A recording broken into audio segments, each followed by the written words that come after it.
Well, the options are, I guess, multifold. One possibility, obviously, is just to go ahead and appeal this case to the Delaware Supreme Court and try to get a reversal either of the January 2024 holding or possibly a component of this one. And Tesla said, and Mr. Musk has sort of agreed that that's certainly an open avenue.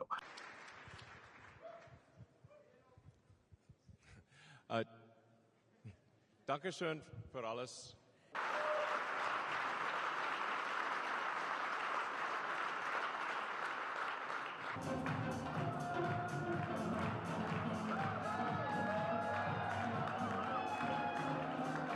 Another approach that they might have is, now that they're a Texas corporation, is just to re-up the same incentive package in a retrospective way. Just say, hey, shareholders, we're now reaching out to you as shareholders of a Texas corporation. We want you to approve a brand new retroactive compensation package for Mr. Musk.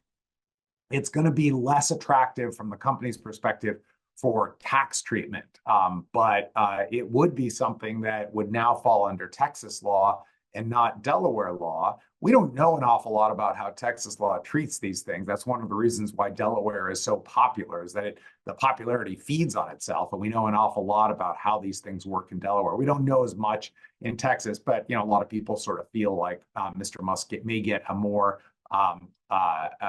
favorable predisposition of that court.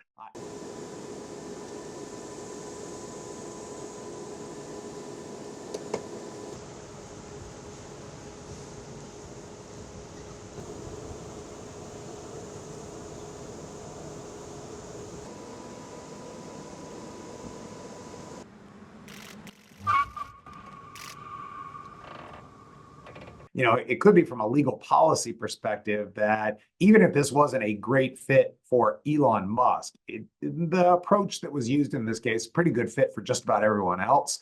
And on that basis, you might say, okay, yeah, you may lose Tesla to Texas or wherever Tesla is going to go to, but for all the other kind of more conventional CEOs, Delaware's got over 100 years of building up its jurisprudence and trying to figure out what's the type of thing that, you scrutinize CEOs enough so that they can credibly say, hey, look, you want to invest in my company, I can't just take off with the money, but then also give CEOs enough freedom to be able to manage the company in a profitable way. And that's something that Delaware has, taken great pride in over the years, trying to strike that balance. And it's just not clear that that balance is going to be struck in the same way when you deal with basically a black swan type of a CEO. With the resources here, that we can build the Shanghai Tesla Gigafactory in the world, and arguably one of the most advanced factories in the world. The other thing that is probably worth watching here is that there's been a long-standing debate about whether corporate law should just be federalized, right? Whether you should just basically pull everything up into the federal government. That was,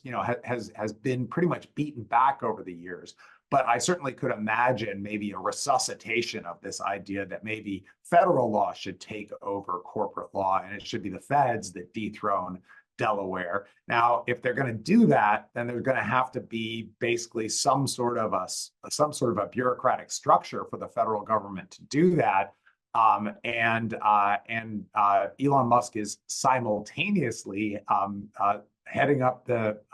evidently heading up the Department of Government Efficiency, whose charge is to reduce the size of government. So it's going to be kind of an interesting collision if the debate migrates into, should Delaware law and all state corporate law become federal law? That's going to actually cause more bureaucratic bloat at the federal level and less, essentially delegating out to the states. And who knows which way that tug of war is going to go. Heads up! Hey guys.